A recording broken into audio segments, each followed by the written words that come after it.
Warahmatullahi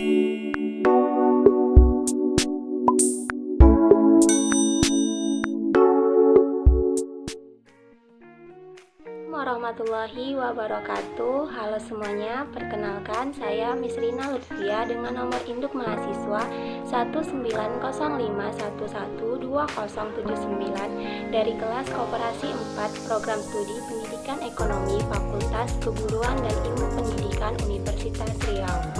Nah, pada kesempatan kali ini saya akan menerangkan tentang efek perubahan kurva permintaan atau AD dan kurva penawaran atau AS secara serentak. Nah, untuk video kali ini saya buat untuk memenuhi salah satu ujian akhir semester pada mata kuliah Teori Ekonomi Makro yang diampu oleh Ibu Profesor Dr. Heni Indrawati, SPMM. Nah, untuk tahu selanjutnya, tonton terus video ini ya. Baiklah, yang pertama saya akan menjelaskan tentang perubahan kurva AD atau permintaan dan kurva AS atau penawaran ke kiri.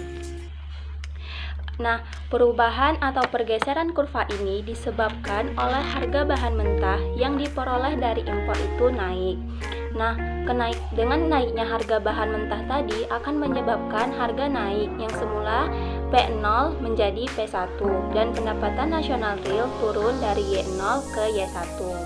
Nah, perubahan ini selanjutnya akan mengurangi tingkat kesempatan kerja dan mengurangi pendapatan real dari rumah tangga.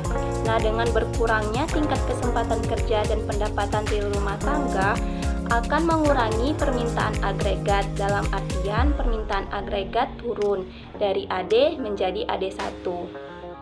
Nah, maka tercapailah titik keseimbangan baru pada E2 atau equilibrium 2 yang menggambarkan tingkat harga berada di P2 dan pendapatan nasional real berada di Y2.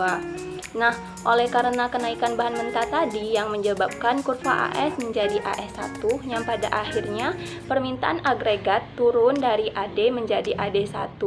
Oleh sebab itu, AD dan AS mengalami perubahan secara serentak. Nah, selanjutnya saya akan menjelaskan tentang perubahan kurva permintaan atau AD dan kurva penawaran atau AS ke kanan. Nah, perubahan ini terjadi karena pemerintah melaksanakan perbaikan terhadap infrastruktur yang ada, serta menurunkan pajak-pajak yang harus dibayar oleh perusahaan. Nah, hal ini akan mengakibatkan tingkat harga turun yang semula dari P0 menjadi P1, serta pendapatan nasional real meningkat dari Y0 ke Y1. Teman-teman bisa lihat dari kurva yang telah tampil di layar. Nah, selanjutnya akan menggeser kurva AS atau kurva penawaran menjadi AS1 yang semula AS menjadi AS1. Nah, dengan adanya peningkatan pendapatan nasional real tadi akan menambah tingkat kesempatan kerja yang selanjutnya dengan bertambahnya kesempatan kerja tersebut akan meningkatkan permintaan agregat seperti yang terlihat pada kurva AD meningkat menjadi AD1, bergeser menjadi AD1. Nah, dengan bergesernya kurva tadi, maka tercapailah keseimbangan yang baru yaitu pada titik E2 atau equilibrium 2 yang menggambarkan tingkat harga telah menjadi P2 dan pendapatan nasional real menjadi Y2. Nah, dengan kenaikan permintaan agregat, perusahaan akan menambah produksi dan dengan bertambahnya produksi, maka perusahaan akan menambah kesempatan kerja sehingga perusahaan harus menaikkan biaya produksi. Oleh sebab itu, tingkat harga naik. Nah, oleh karena perpindahan kurva AS menjadi AS1 yang diakibatkan oleh perbaikan infrastruktur oleh pemerintah dan menurunkan pajak-pajak yang harus dibayar oleh perusahaan, pada akhirnya akan meningkatkan permintaan agregat, dalam artian AD bergeser menjadi AD1.